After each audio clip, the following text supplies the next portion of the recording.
Welcome back to the Irish Open and to Mount Juliet. You were out there playing today. Tell us how you got on. How is Mount Juliet looking today?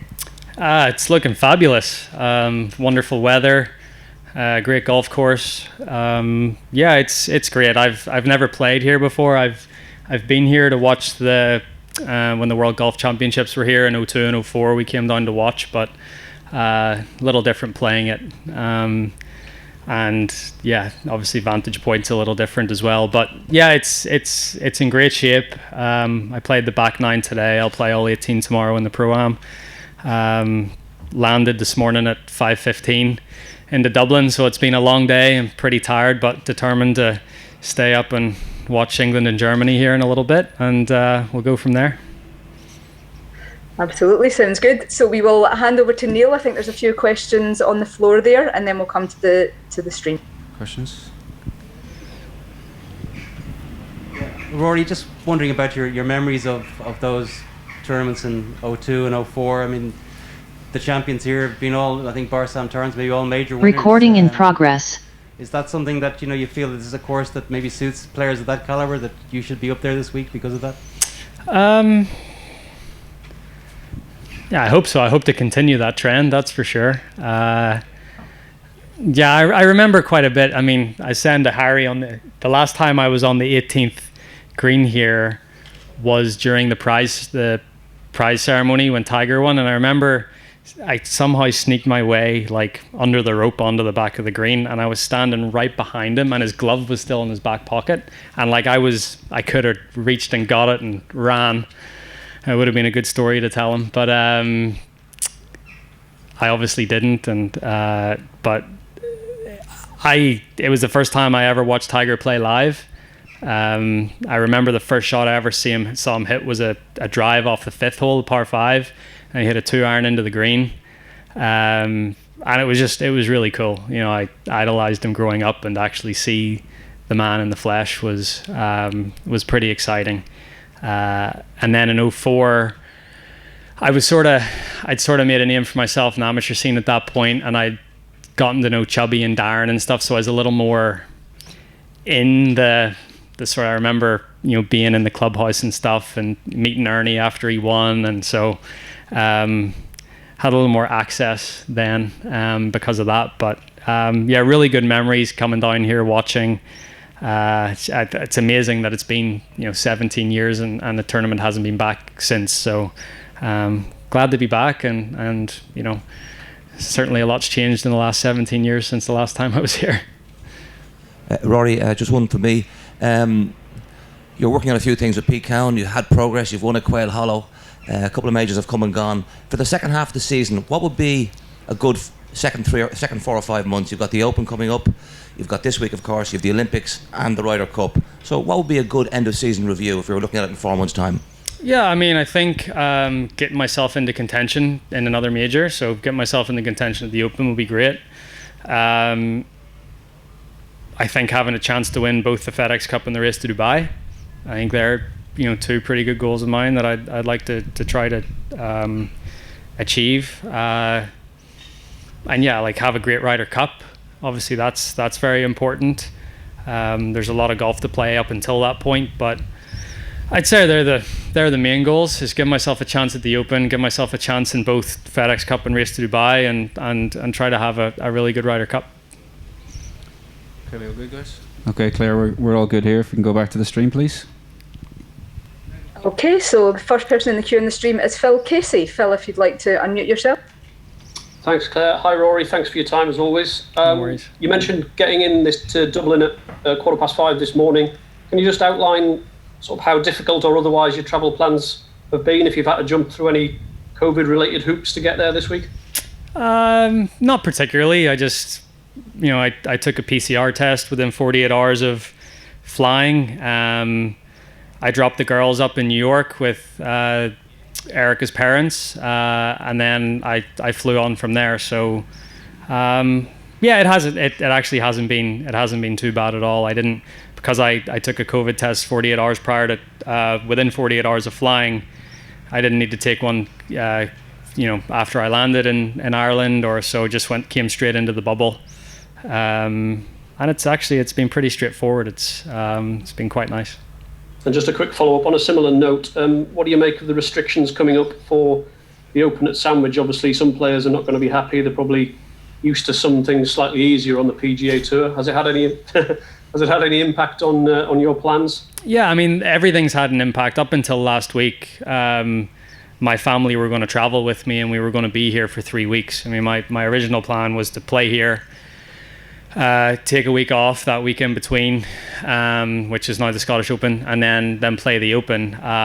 But just with travel restrictions, and obviously with me being exempt as a sports person, and you know, the restrictions not maybe being as heavy for me as they would be for Erica and Poppy, for example, I just felt like it wasn't fair to put them through what they would have to go through to be here with me. So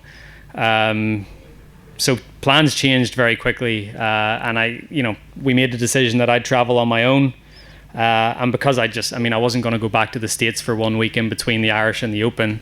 Thought, I mean, if I'm here, I may as well play the Scottish. So it went quickly from them coming to them not coming, and then me playing 3 events in a row. Excellent. Thanks for your time. Good luck this week. Thank you. Okay, we'll go to Ian Carter. Ian, if you could unmute yourself. Hi, Rory.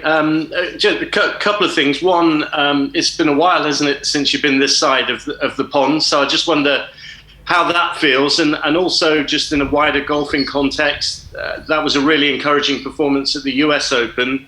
So how much does being able to play in Scotland actually play into your hands and create momentum for Sandwich? Yeah, it does. It is nice to get a tournament on a links course before going into Sandwich. So, if anything, it's probably all worked out for the best. And yeah, it was like I was very encouraged walking away from Torrey Pines. To have a share of the lead on the final day through a few holes.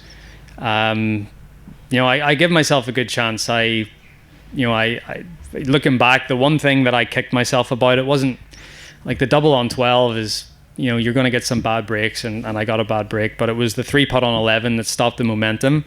I made a really good putt for par on 10, and then probably hit my best shot of the day into 11. Great 5-iron into the middle of the green. And then, that 3-putt was just it was pretty sloppy, and that killed the momentum to go on from there. So, but I thought the week was a real positive on the whole, and I'm looking forward to these next 3 weeks. I didn't do much last week in terms of practice, knowing that I'm away from my family for 5 of the next 6 weeks. So I wanted to try and spend as much time with them as I could. So I only hit balls one day. So this will be a nice week to get myself back into it, and put the head down, practice. Great facilities here to sort of do what I need to do, and get some good work done, and feel ready to go, not just for this tournament, but for the next few weeks coming up. Thanks, Rory. Good luck. Thank you. Next up is David Facey. David, if you could unmute yourself.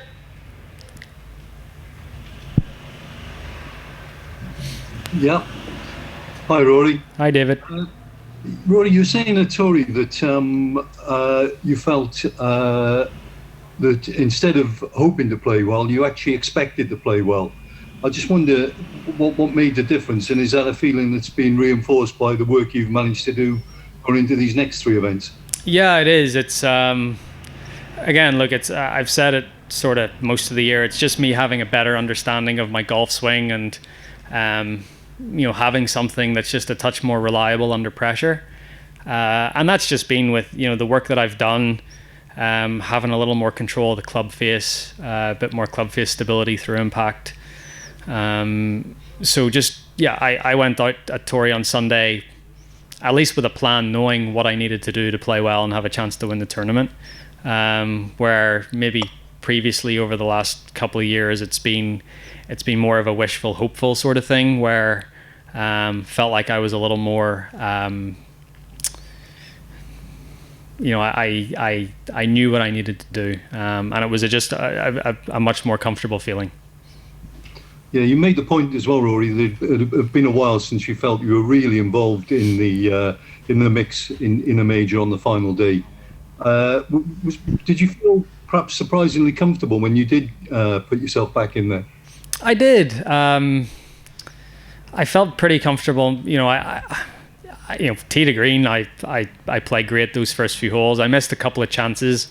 Missed a chance on 2 and on 7, and maybe missed a chance on 9 as well. So, I turned in 1 under when I really could have turned in 3. And that would have been a big difference. And then, as I said, that 3-putt in 11 was a momentum killer. And just from there, I was sort of chasing a little bit, and it's a very hard golf course to chase on. But I felt good. I felt going in to the final round again, like I had a better understanding and a little more certainty about what I was doing, and that led to being much more comfortable out there. Just one more from me, Rory. How much of the good play was down to actually making a positive start for the change in the majors? Yeah, it was. I think if you look historically at all or most of my wins, and certainly my major wins, I've started the tournament well. I felt like I played very well on Thursday at Torrey, and ended up having to birdie the last hole to shoot under par. But I felt like I played better than that. I felt it would have been a crime to not shoot under par with how I played that day. So it was great to get off to a good start. Didn't quite keep it going on Friday. I didn't play quite as well, but then the round on Saturday got me right back into it. But as you said, you don't want to be starting those things off on the back foot, and it was nice to be able to start well. Thanks, Rory. Good luck. Thank you. Okay, we'll go to Ruth. Ruth, if you could unmute yourself. Hi Rory, good to see you again. You too, Ruth. It's been a while. Bumped into your dad at the driving range last week. Of course you did. Quarantine. I think your mum was looking rid of him. Yeah, that's about right. You're just picking up on what you're talking about, the pressure. I know you've talked about it over the last few weeks, and trying not to put yourself under that pressure. This is the first time back at the Irish Open since you hosted it for 4 years, and that in itself brought a lot of extra pressure. Do you feel a weight is lifted? Does it feel different coming back this year to the Irish Open? A little bit. I think there's always going to be a bit of added pressure when you come back and play an Irish Open, especially, obviously,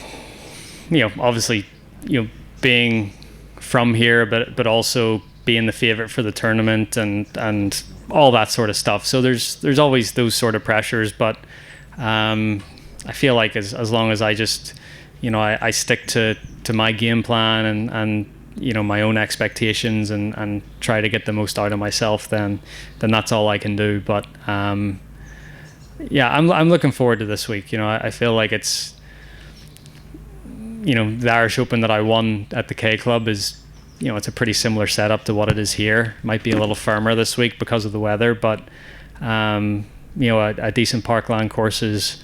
It's something familiar to me. It's what I've been playing for the last couple of years, and I feel good about my game. So there's always going to be pressure there, but I think if I just stick to what I'm doing and put my head down, I'll be okay.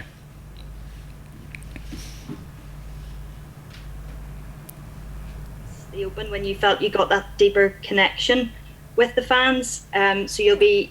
I know you're excited to play in front of fans again since things opened up, but I'm sure this will be extra special this week. It will, yeah. I wish, it would be great if there was more fans allowed in, but I understand that, that's not quite it's not quite possible at this time in this country, but it's at least nice that we're playing in front of somebody, right? It's, whenever we started back last year, when there was no fans allowed, it was a tough atmosphere to play in, and getting used to playing in front of fans again in the States has been really nice. And it was great to get that win at Quail Hollow in front of a lot of people, and be in contention at the US Open with quite a few there as well. So this is a bit of a step back from what we're used to over the last few weeks, but it's better than playing in front of nobody. Great, thanks for your time. Good luck this week, Rory. Thank you. Okay, and we'll go to Ronan McNamara. Ronan, if you could unmute yourself. Hi Rory, how are you? Good, thanks. Just going to your work with Keycard, have you done any work with him since the US Open, and will you see much from him now in Europe over the next 3 weeks? So I haven't. I spoke to him once after the US Open.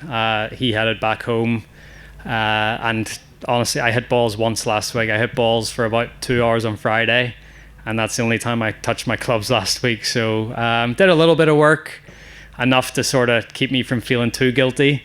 But I'll see him quite a bit. I'll see him in Scotland next week. I'll see him at the Open as well. But at that point, I mean, Scotland, we might work on a couple of things. But by the time the Open comes around, it's just a matter of, me doing my thing and, basically hopefully giving him nothing to say. At that point I should be playing well, and everything should be on the right track. But, I've got a decent week here to hopefully play well and get myself back into the sort of form I was in the US Open and go from there.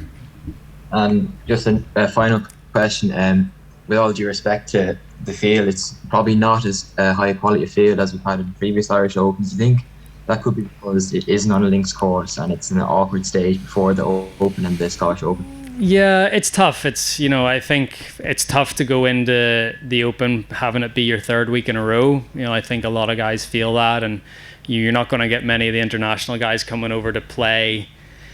They're not going to play the Irish Open and then take a week off and then play the Open. So the date is, it's a better date than we had in May, I think, but it's probably still not perfect to have a great field. And you see the field that the Scottish Open have next week. It's very, very strong. So I don't really know what the answer is, or it's obviously not as strong as it has been in previous years. And and there's a few factors to that as well. You've got the tournament in Detroit on, PGA Tour this week, and guys just have so many options of where to play and when to play, and some guys are going to make the decision to play here, and others aren't.